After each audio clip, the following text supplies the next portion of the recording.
The first lie. A young boy, Amir, was known for his honesty.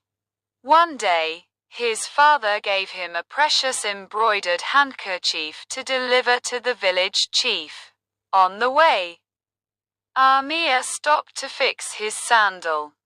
A crow, attracted to the shiny cloth, snatched it and flew away.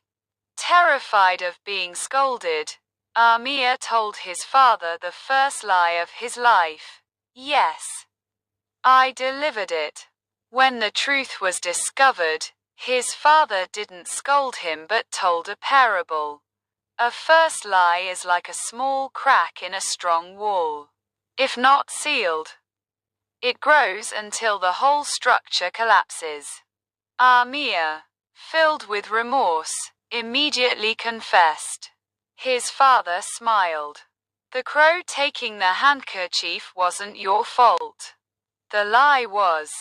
Remember, truth is a shield that protects you, while a lie is a spear you throw at your own heart. Moral: never let the first lie take root. A small truth is always stronger than a big lie.